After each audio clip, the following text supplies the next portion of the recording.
नीता आज पूर्ण 4 वर्षानंतर विदेशातून भारतात परत येत होती. तिचे माहेर भारतात होते आणि ती स्वतः अमेरिकेमध्ये राहत होती. परंतु इतक्या दिवसानंतर माहेरी परतताना तिचं मन खूपच उदास झालं होतं. जशी घराजवळ आली तेव्हा सगळ्या जुन्या आठवणी तिच्या डोळ्यासमोर येऊ लागल्या. ज्या जागेवर तिचं सगळं बालपण गेलं होतं, आज इतक्या वर्षानंतर त्या जागेला पाहून ती भावूक झाली होती. मनामध्ये खूप काही चालू होतं. जशी समोर घराची चौकट पाहिली तेव्हा तिला तो दिवस आठवला, ज्या दिवशी याच घराच्या चौकटीतून ती आपल्या पतीसोबत अपमानित होऊन निघाली होती. खरं तर 4 वर्षापूर्वी जेव्हा नीता रितेशसोबत कोर्ट मॅरेज करून घरी पोहोचली होती, तेव्हा तिच्या भावाने त्या दोघांना खूप काही सुनावलं होतं. त्यांचा खूप अपमान केला होता आणि त्यांच्यासोबत असणारं नातं संपून टाकलं होतं. आणि आईवडिलांना सुद्धा सक्तीने सांगितलं होतं की आज नंतर नीतासोबत कोणताच कसलाही संबंध राहणार नाही. ती आपल्यासाठी मेली आणि आपण तिच्यासाठी. नीताचे आई वडील जे तिच्यावर जीव ओवाळून टाकत होते, आपल्या मुलापेक्षा जास्त मुलीवर प्रेम करत होते. परंतु आपली इज्जत लोक काय म्हणतील या भीतीने त्यांनी तोंडाला कुलूप लावले होते. आणि त्या दिवसापासून ते आजपर्यंत कोणी नीताबद्दल जाणून घ्यायचा प्रयत्नही केला नव्हता. या नाराजीमागे तिच्या भावाचं स्वतःचं एक कारण होतं. खरं तर त्याला आपल्या बहिणीचं लग्न आपल्या बॉससोबत लावायचं होतं, म्हणजे त्याला लवकर बढती मिळेल. परंतु नीताच्या या निर्णयामुळे त्याच्या साऱ्या योजनांवर पाणी फिरले होते. आणि याच कारणामुळे नीताचं आपल्या माहेरचं नातं तुटलं होतं. परंतु 2 दिवसांपूर्वी तिच्या भावाचा फोन आला, तेव्हा जुन्या गोष्टींचा कडूपणा हृदयात पुन्हा उफाळून आला. आपल्या भावाला ती म्हणाली, आज इतक्या दिवसानंतर माझी आठवण कशी आली दादा? आता मलाच तुझ्यासोबत कोणतंच नातं ठेवायचं नाही. तेव्हा समोरून तिचा भाऊ नितीन म्हणाला, अजूनपर्यंत तू माझ्याशी नाराज आहेस का? इतक्या वर्षानंतर आपल्या भावाचा आवाज ऐकून नीताचं मन जड झालं आणि डोळ्यातून टपटप अश्रू खाली पडायला लागले. परंतु तिचा भाऊ फोनवर बोलत होता तेव्हा तिला मागून विचित्र आवाज ऐकायला येत होता, मनात धडकी भरवणारा. तो आवाज कदाचित तिच्या आईचा होता. थोड्या वेळाच्या चुप्पीनंतर तिचा भाऊ म्हणाला, नीताला मला माहिती आहे की तुला माझ्याशी बोलायचं नाही, पण मी हे सांगण्यासाठी फोन केला आहे की आपल्या बाबांचा मृत्यू झाला आहे. आपले बाबा आपल्याला सोडून गेले आहेत नीता, आणि 1 आठवड्यानंतर त्यांचा 13वाचा कार्यक्रम आहे.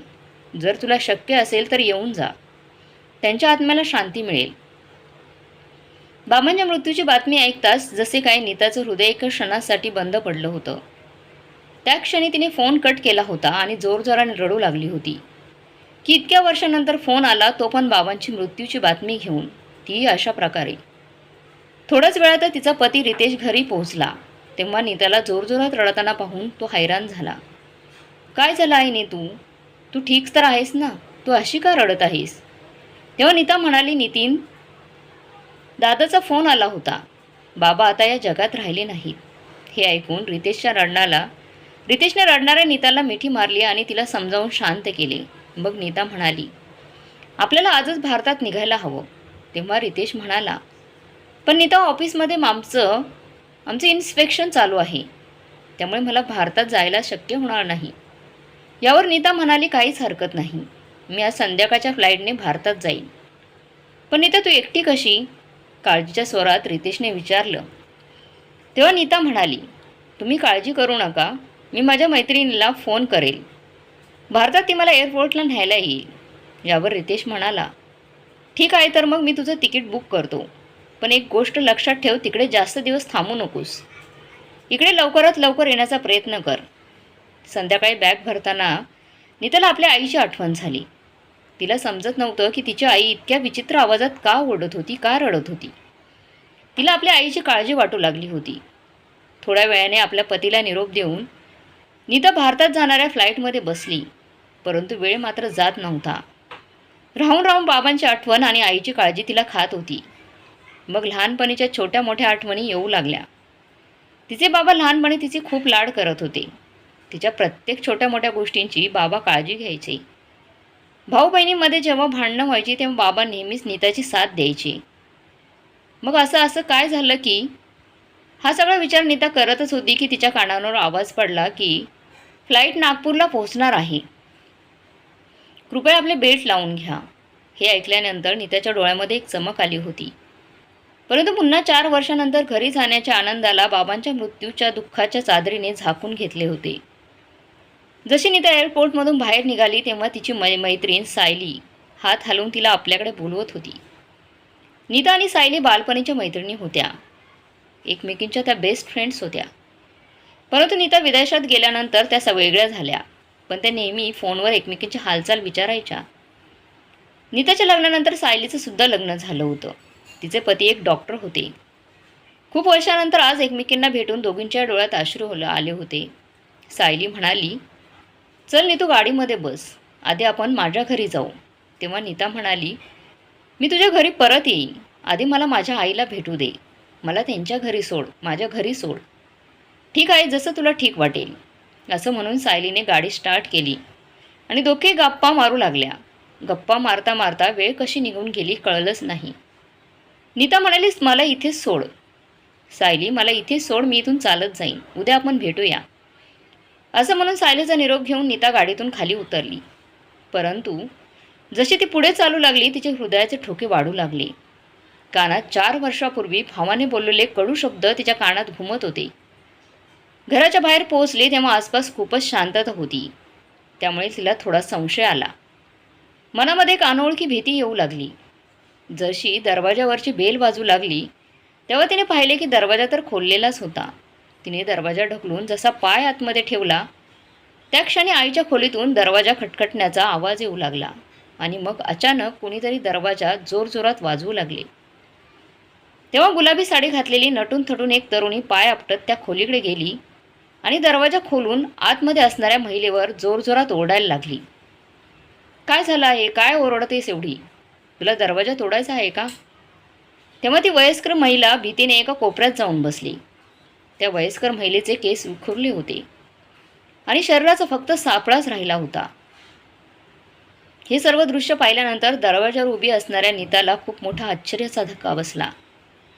तिचा संशय खरा ठरला आणि डोळ्यातून पाणी आणून त्या तरुणीवरती ओरडली, कोण आहे ग तू? आणि माझ्या आईला अशा प्रकारे बोलण्याची तुझी हिंमत कशी झाली? आई, तुला हे काय झालं आहे? नीताचा आवाज ऐकताच त्या तरुणीने तिच्याकडे वळून पाहिले आणि तेव्हाच नितीनसुद्धा आपल्या खोलीतून बाहेर आला आणि म्हणाला, अरे नीता, तू आलीस, ये बस ना.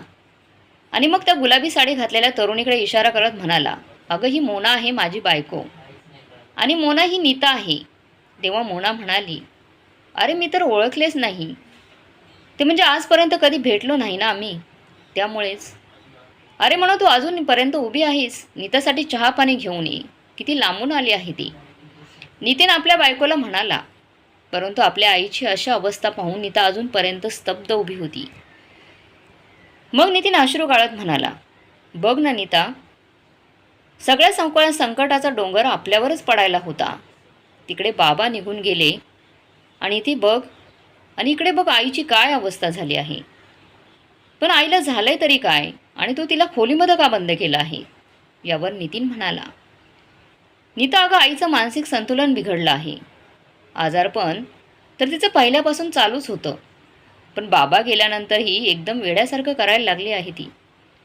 जोरजोरात रडायला लागते, कधीकधी जोरजोरात ओरडायला लागते. जेवण जेवल्यानंतर विसरते की आपण जेवलो होतो. कधीकधी तर दिवसा किती वेळा तरी आंघोळ करते आणि कधीकधी तर आंघोळ केल्यानंतर कपडे न घालताच बाहेर येते. आणि आता तर हद्दच झाली तेव्हा जेव्हा ती आता आमच्यावर कोणत्याही वस्तू फेकून देते. मग आता नीता तूच सांग, तिला आम्ही खोलीत बंद करू नको तर काय करू? हे ऐकल्यानंतर नीताला धक्काच बसला. ती म्हणाली, मला आईला भेटायचं आहे. नितीनने नकार दिला तरी नीता आईच्या खोलीत गेली. तेव्हा तिची आई तिच्यावर ओरडायला लागली, इथून निघून जा, कोण आहेस तू, माझ्याजवळ येऊ नकोस. आणि जवळचा ग्लास नीतावर फेकून मारला. आईची ही अवस्था पाहून नीता सुन्न झाली होती. तिला समजत नव्हतं की शेवटी आई या अवस्थेत पोहोचली कशी. तिच्या डोळ्यातून अश्रू पडू लागले आणि मग 4 पावलं आपल्या आईकडे टाकली आणि मग म्हणाली, मी नीता आहे अगं, तुझी मुलगी. नीताचा आवाज ऐकताच आई थोडी शांत झाली. नीताने पाहिले की आईच्या चेहऱ्यावर आणि हातांवर लाल खुणा होत्या, ज्या पाहून तिच्या डोळ्यात खूप सारे प्रश्न आले. तेव्हाच तिची आई तिला म्हणू लागली, मला भूक लागली आहे, मला भूक लागली आहे. तेव्हा पाठीमागून नितीन आला आणि म्हणाला, बघितले तू, ही जेवल्यानंतर विसरून जाते आणि मग परत म्हणते कोणीच मला जेवायला दिले नाही. सकाळपासून 3-4 वेळा जेवली आहे आई. अरे मग काय झालं, तिला परत भूक लागली असेल. असं म्हणत नीता किचनमध्ये गेली आणि आपल्या आईसाठी जेवणाचं ताट करून घेऊन आली आणि खूप प्रेमाने आपल्या आईला भरवू लागली. थोडं प्रेम मिळताच आई एकदम शांत झाली आणि शांतपणे खाऊ लागली. पण आई काहीच बोलत नव्हती. आईचं जेवण झाल्यानंतर नीता लगेच बाहेर आली आणि हमसून हमसून रडू लागली. तिला आपल्या आईची ही अवस्था सहन होत नव्हती. तेव्हा तिचा भाऊ बाहेर आला. तेव्हा नीता त्याला विचारू लागली, दादा तू आईला डॉक्टरांना दाखवले नाहीस का? आईची अवस्था एवढी खराब झाली आहे, मग तिला चांगल्या दवाखान्यात घेऊन जा ना. तेव्हा नितीन डोळ्यात अश्रू घेऊन म्हणाला, मी खूप साऱ्या डॉक्टरांना आईला दाखवलं आहे, पण त्यांनी आईच्या उपचारांचा खूप खर्च सांगितला आहे आणि माझ्याजवळ एवढे पैसे नाही आहेत. यावर नीता लगेच म्हणाली, पण दादा बाबांनी तर खूप सारी बचत केली असेल ना, तुला थोडे तरी पैसे देऊन गेले असतील ना त्या बाबा. नितीनच्या नाराजीच्या स्वरात म्हणाला, अगं नीता, याच गोष्टीचं तर रडायला येत.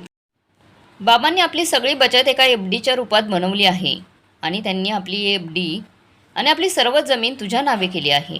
माझ्या आयुष्यात फक्त हे घर आणि त्यांचं दुकान आलं आहे, ते सुद्धा त्यांनी आईच्या नावावर केले आहे. आईनंतरच या घरावर आणि दुकानावर माझा हक्क राहील. ते माझ्यासोबत असे वागले आहेत की जसं काही मी त्यांचा कोणीच नागत नव्हतो. बोलता बोलता नितीनच्या मनातला कडवटपणा बाहेर येऊ लागला. आपल्या भावाचे असे बोलणे ऐकल्यानंतर नीतू लगेच म्हणाली, मला त्यांच्या प्रॉपर्टीमधलं काहीच नको आहे, फक्त तू आईचा चांगला उपचार करून घे. माझी आई सुखी राहील यातच माझा आनंद आहे. नीताचे हे बोलणे ऐकल्यानंतर नितीन आणि त्याची बायको मोनाच्या डोळ्यात एक चमक आली होती, जशी काय त्यांची इच्छाच पूर्ण होणार होती. तेव्हा नितीन म्हणाला, नीता, मला तुझ्याकडून हीच अपेक्षा होती. तू एक जबाबदार बहीण आणि मुलगी आहेस. बाबांच्या 13व्यानंतर वकिलांना आपल्या घरीच बोलूया, मग तू जमिनीच्या कागदांवर सह्या कर. नितीन आणि मोनाला आपला मनसुबा पूर्ण होताना दिसत होता. मनातल्या मनात नितीन विचार करत होता की हे काम करता करताच आईच्या नावावर गेलेल्या प्रॉपर्टीचा कागदांवर आईचा अंगठा घेता येईल आणि नीता गेल्यानंतर तिला कोणत्या तरी वेड्यांच्या हॉस्पिटलमध्ये टाकता येईल आणि सगळी प्रॉपर्टी आपल्या नावावर करता येईल. दुसऱ्या दिवशी जेव्हा नीता आपल्या घरातून बाहेर निघाली तेव्हा पाठीमागून कुणीतरी आवाज दिला. तिने मागे वळून पाहिलं तर मंदा काकू घराच्या बाहेर असणाऱ्या कॉटवर बसली होती. मंदा काकूला पाहून नीताच्या चेहऱ्यावर हास्य आले. मंदा काकू आणि नीताची आई खूप छान मैत्रिणी होत्या. मंदा काकूने बोलवल्यामुळे नीता त्यांच्याजवळ जाऊन बसली. काकूसोबत आपल्या आईवडिलांविषयी गप्पा मारू लागली. तेव्हा नीता रडू लागली. मंदा काकू म्हणाल्या, नीता बाळा, तुझ्या आईवडिलांसोबत जे काही झाले आहे ते सगळं तुझ्या भावामुळे आणि वहिनीमुळे झालं आहे. नेहमी तुझ्या भावाबरोबर तुझ्या वडिलांचं भांडणं होत असायची. भांडणाचा आवाज घराच्या बाहेर पण यायचा आणि हळूहळू तुझे बाबा मग आजारी राहू लागले. तुझा भाऊ त्यांना दवाखान्यातसुद्धा घेऊन जात नव्हता. हळूहळू तुझे बाबा अगदी लाचार झाले होते. घरातील सर्व काम तुझ्या आईकडून मोलकरणीसारखं करून घेतले जात होते. 2 दिवसांपूर्वी तर काही लोकांनी तुझ्या घरातून हाणामारीचा आवाज आणि तुझ्या आईच्या किंचाळण्याचा आवाज देखील ऐकला होता. मंदा काकूचे हे बोलणे ऐकताच नीताच्या पायाखालची जमीन सरकली होती. त्या क्षणी तिच्या आईच्या चेहऱ्यावरील आणि हातावरील लाल खुणांची आठवण झाली आणि तिचं मन वाईटरित्या बेचैन झालं. मग मंदा काकूंनी म्हटलं, नितीन आणि मोना तर तुझ्या आईला घरातून बाहेरसुद्धा पडू देत नाही. ते दोघे बाहेर गेले तर घराला कुलूप लावून जातात आणि मग अशा परिस्थितीत तर चांगला माणूससुद्धा वेड्यासारखा वागेल गं. हे सगळं ऐकल्यानंतर नीताने आपल्या मैत्रिणीच्या घरी जाण्याचं टाळलं आणि पुन्हा आपल्या घरी आली. राहून राहून मंदा काकूंच्या गोष्टी तिच्या डोक्यात घुमत होत्या. 3 दिवस झाले होते नीता आपल्या आईची काळजी खूप चांगल्या प्रकारे घेत होती. आईला जेवण आपल्या हाताने भरवत होती, तिला आंघोळ घालत होती आणि सगळं काही नीताच तिचं करत होती आणि त्यामुळे आईच्या तब्येतीत सुद्धा सुधारणा होऊ लागली होती. आज पहिल्यांदा आईने तिला बाळा म्हणून हाक मारली. तेव्हा नीताच्या चेहऱ्यावर मंद हास्य आलं आणि ती आपल्या आईच्या गळ्यात पडून रडू लागली आणि खूप रडली. याच वेळी जेव्हा तिचा भाऊ आणि वहिनी घरी आले तेव्हा मोनाने आपल्या सासूच्या खोलीत डोकावून पाहिले. तेव्हा धावत जाऊन आपल्या पतीजवळ गेली आणि म्हणाली की तुझी आई तर आज चांगली शांत बसली आहे आणि आपल्या मुलीसोबत चांगल्या गप्पासुद्धा मारत आहे. आपल्या आईची ठीक होण्याची बातमी ऐकून नितीन हैराण झाला आणि म्हणाला, तू आईला ती गोळी दिली नाहीस का? अरे कशी देऊ? 3 दिवसांपासून तुझी बहीण त्यांच्या प्रत्येक गोष्टींची काळजी घेत आहे.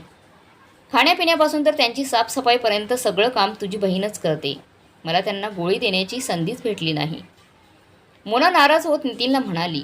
त्या क्षणी नितीनने एक छोट्याशा बाटलीमधून एक गोळी काढली आणि पाणी घेऊन आपल्या आईजवळ गेला आणि मग आईची काळजी घेण्याचं ढोंग करत म्हणाला, आई ही विटॅमिनची गोळी आहे. जर घेतली नाहीस तर अशक्तपणा येईल. असे म्हणत नितीनने ती गोळी आईच्या तोंडात टाकली आणि लगेच तिला पाणी प्यायला दिलं आणि चुपचाप तिथून निघून गेला. त्यानंतर बरोबर 1 तासाने नीता हे बघून हैराण झाली की तिच्या आईची अवस्था पहिल्यासारखी झाली होती. तिला पुन्हा एकदा वेडेपणाचा झटका आला होता. नीताला काहीच समजत नव्हतं. मग अचानक लक्षात आलं की 1 तासापूर्वी नितीनने आईला कोणती तरी गोळी दिली होती. हा विचार करत ती पटकन उठली आणि किचनमध्ये गेली. तेव्हा तिला तिथे त्या गोळ्यांची बाटली दिसली. तेव्हा तिने लगेच त्या बाटलीचा फोटो काढून आपल्या मैत्रिणीला सायलीला पाठवला आणि तिला त्या औषधाबद्दल माहिती घ्यायला सांगितली. इकडे जेव्हा नीता आईच्या खोलीत आली तेव्हा तिने पाहिले की आई झोपून गेली होती. आईला झोप लागली होती.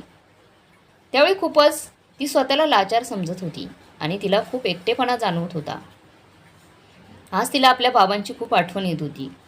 त्यामुळे तिने आपल्या बाबांचे जुने कपाट उघडले आणि त्यांचे कपडे पाहून जुन्या आठवणी ताज्या करू लागली. कपाटात पाहता पाहता तिची नजर बाबांच्या डायरीवर गेली. तिने पटकन ती डायरी उचलली आणि वाचू लागली. त्या डायरीमध्ये तिच्या बाबांनी नीता आणि नितीनच्या लहानपणापासूनचे ते मोठे होईपर्यंत सगळ्या आठवणी लिहून ठेवल्या होत्या. तेव्हा तिची नजर डायरीच्या एका पानावर गेली, ज्यावर लिहिलं होतं की एक पत्र माझ्या मुलीच्या नावावर. नीताने ते पत्र वाचायला सुरुवात केली. बाळा, तुला माहीत आहे का, जेव्हा तुला या घरातून दादाने बाहेर काढलं होतं त्या दिवशी माझ्यात आणि तुझ्या दादामध्ये खूप मोठा वाद झाला होता. मला माफ कर मुली, त्या दिवशी मी काहीच करू शकलो नाही. मी या स्थळाच्या विरोधात नव्हतो, पण तुला परत बोलवायचे होते मला. पण नितीनने माझ्या पायात लोक काय म्हणतील याच्या बेड्या टाकल्या होत्या. मी तुला फोन करायचा प्रयत्न केला तर नितीनने ते साफ मना केले. साफ सांगितले की मी जर तुला इकडे बोलवले तर मी त्याचे मेलेले तोंड पाहील. म्हणून इच्छा असूनही मी तुझ्याशी संपर्क करू शकलो नाही. त्यानंतर सगळं काही नॉर्मल झालं. तेव्हा एक दिवस प्रॉपर्टीच्या हिस्स्याबद्दल तो बोलला. मला माझ्या प्रॉपर्टीमध्ये तुला बरोबर हिस्सा द्यायचा होता आणि त्याच गोष्टींवर नितीन खूप चिडला होता. त्या दिवशी घरात खूपच भांडणं झाली. मग नंतर तुझ्या भावाच्या डोक्यावरून मोनासोबत लग्न करण्याचं भूत आलं. मी बाहेरून माहिती घेतली. मोनाने तिच्या घरच्यांबद्दल कुणी चांगलं सांगितलंच नाही. मोनाचे चालचलनसुद्धा चांगलं नव्हतं. मी जेव्हा या सगळ्या गोष्टी तुझ्या भावासोबत बोललो आणि हे सुद्धा म्हणालो की जेव्हा नीताने लव्ह मॅरेज केले होते तेव्हा तू त्यांचा विरोध केला होता. लोक काय म्हणतील याची भीती दाखवली आणि आज तुला लोक काय म्हणतील याची भीती नाही का वाटत? पण तुझा भाऊ तर मोनाच्या इतक्या प्रेमात वेडा झाला होता की तिच्या विरोधात तो कोणते शब्द ऐकून घेत नव्हता. माझं इतकं बोलणं झाल्यानंतर त्याने माझ्यावर हातसुद्धा उगारला होता. अगं, इतकं वाचल्यानंतर नीताला खूप मोठा धक्का बसला.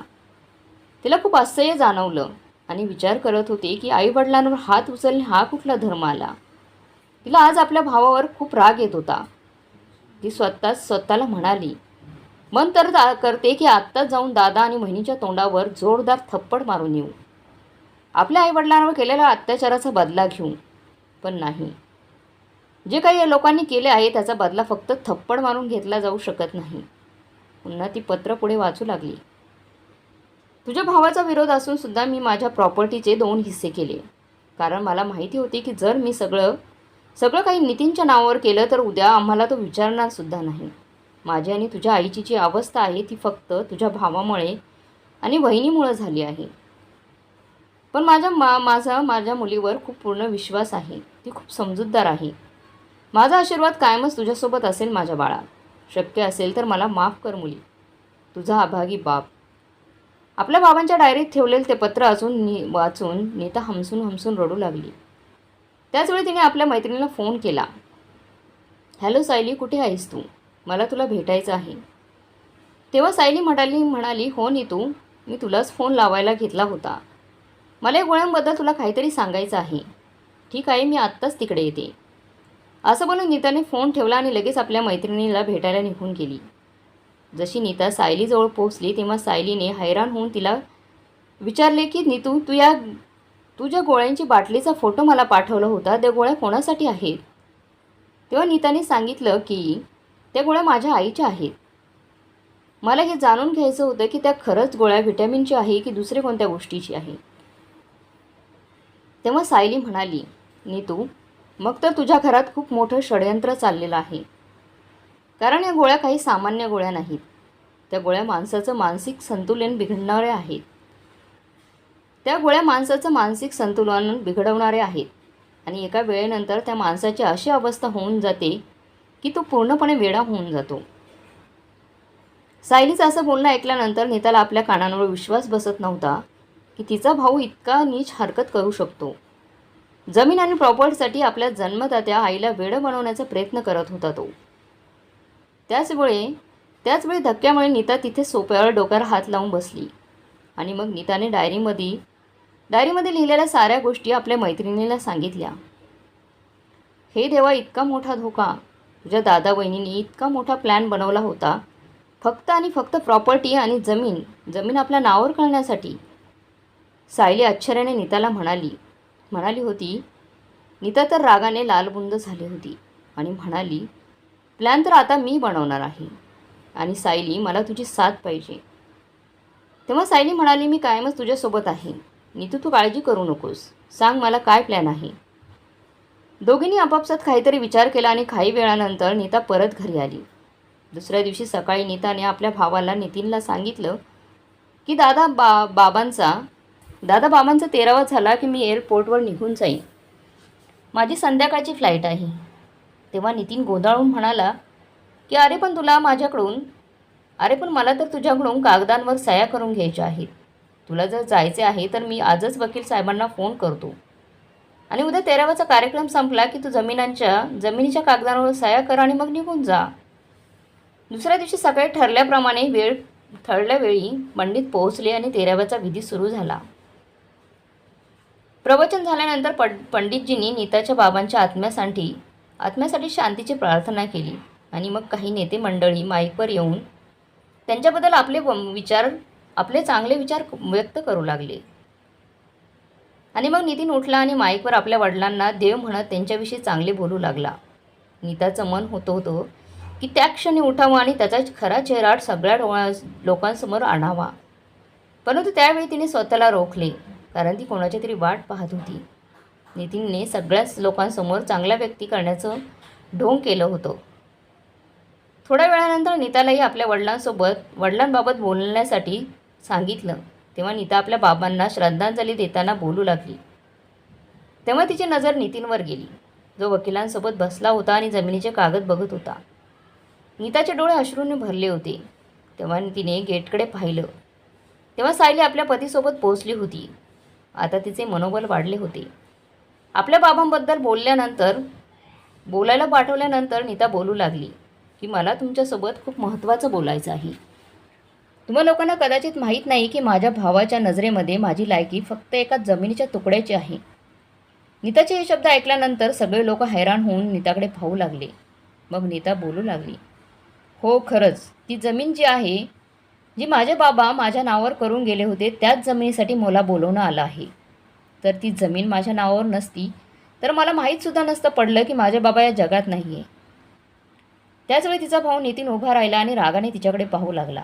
मग नीतू म्हणाली, ही गोष्ट पूर्णपणे माझ्या डोक्यातून काढून टाका की माझ्या आईवडिलांची जमीन किंवा प्रॉपर्टीवर मुलींचा हक्क नसतो. अरे आम्ही मुली आमचा हक्क फक्त यासाठी सोडतो की त्यांच्या आईवडिलांना कोणता त्रास होऊ नये म्हणून. पण तू जे काही वागला आहेस त्याच्यावरून ही गोष्ट साफ झाली आहे की माझे माहेर कायमचे तुटले आहे आणि मागच्या काही दिवसात तू आणि तुझ्या बायकोने माझ्या बाबांसोबत जे काही केलं आहे त्यासाठी तर मी तुला कधीच माफ करणार नाही. तू जे काही वागला आहेस त्या प्रत्येक गोष्टीचा हिशोब होणार. नीताला असे बोलताना पाहून नितीन तिच्याजवळ गेला आणि तिला धमकावताना बोलला, नीता, तुझी काही बोलण्यासाठी इथे आली होती तेच बोल आणि इथून निघून जा. जर कोणती फालतू गोष्ट बोलली तर त्याचा परिणाम खूप वाईट होईल, लक्षात ठेव. तेव्हा तिथे लगेच मोना नितीन जवळ आली आणि ती नितीनला गप्प राहण्याचा इशारा करू लागली. आणि मग नितीनला म्हणाली, ताई, तुम्ही तुमच्या घरातल्या सगळ्या गोष्टी सगळ्यांसमोर का बोलत आहात? जर तुम्ही तिथे तुमच्या घरातील भांडणं घेऊन बसला तर तुमच्या वडिलांच्या आत्म्याला शांती भेटेल का? मोनाचे बोलणे ऐकून नीता म्हणाली, अरे वा, ज्या लोकांमुळे माझे बाबा या जगातून तडपून तडपून मरून गेलेत, आज तेच लोक त्यांच्या आत्म्याच्या शांतीसाठी बोलत आहे. पण आज मी गप्प बसणार नाही. शेवटी सगळ्यांना कळू द्या की जमिनीच्या एका तुकड्यासाठी माणूस किती खालच्या पातळीला जाऊ शकतो. मग नीताने आपल्या पर्समधून ती गोळ्यांची बाटली बाहेर काढली आणि म्हणाली, ह्या त्या गोळ्या आहेत ज्या माझा भाऊ आणि माझी बहिणी माझ्या आईला देत होते. आणि तुम्ही लोक हे जाणून हैराण व्हाल की ह्या गोळ्यात कोणते औषध आहे. कोणतेही एक औषध नाही तर एक विष आहे जे माणसाला पूर्णपणे वेडं बनवतो. हे ऐकताच नितीन रागात म्हणाला, या काय फालतू गोष्टी करत आहेस नीता? ही सगळी तुझी चाल आहे मला बदनाम करण्यासाठी. अरे दादा, अजून बाबांची डायरी वाचणं बाकी आहे, असं नीता म्हटल्यानंतर नितीन आणि मोना प्रश्नार्थक नजरेने नीताकडे पाहू लागले. तेव्हा मोनाने नितीनला चुपचाप तिथून निघून जाण्याचा इशारा केला. जसे ते दोघे तिथून निघायला लागले त्या क्षणी पोलीस तिथे पोहोचले आणि नितीनला आणि मोनाला पकडले. तेव्हा नीता म्हणाली, काय नितीन दादा, इथून चुपचाप निघून जात होता? जमीन तुझ्या नावावर करायची नाही का तुला? नीताने वकिलाच्या हातून ते कागदपत्र घेतले ज्यावर नितीनला त्याच्यावर सह्या घ्यायच्या होत्या. ते कागदपत्र आणि सगळे पुरावे नीताने पोलिसांच्या हातात दिले. आणि मग सायलीचे पती जे डॉक्टर होते त्यांनी त्या गोळ्यांचे औषधांचे रिपोर्ट पोलिसांच्या हवाले केले. नितीन आणि त्याची पत्नी मोनाचे रचलेले षडयंत्र तसेच्या तसं राहिलं. फसवणूक करणाऱ्या पती पत्नीला कोर्टाकडून 3 वर्ष जेलची शिक्षा सुनावली गेली आणि प्रॉपर्टीचा निर्णय नीताकडे देण्यात आला. परंतु नीताला संपत्तीचा लोभ नव्हता. आईवडिलांचं घर आणि दुकान तिने आपल्या भावाला असंच देऊन टाकलं, कारण तिला कुणाचा हक्क घ्यायचा नव्हता. आणि आपल्या हिस्स्याची जमीन विकून जे पैसे मिळाले त्यात तिने त्या पैशामध्ये वृद्धाश्रम आणि अनाथाश्रमामध्ये ते पैसे वाटून टाकले. आणि आपल्याला आईला घेऊन ती अमेरिकेला निघून गेली. आईला अमेरिकेला घेऊन गेल्यानंतर तिने आईचा इलाज केला आणि आईची खूप चांगल्या प्रकारे सेवा केली. आणि काही दिवसातच मग पूर्णपणे तिची आई ठीक झाली. तर मग मित्रमैत्रिणींनो, नीता जे काही तिच्या भावाबरोबर वागली त्याबद्दल तुम्हाला काय वाटते कमेंट बॉक्समध्ये नक्की कळवा. आणि आजची कथा चांगली वाटली असेल तर लाईक, शेअर, सबस्क्राईब नक्की करा. धन्यवाद.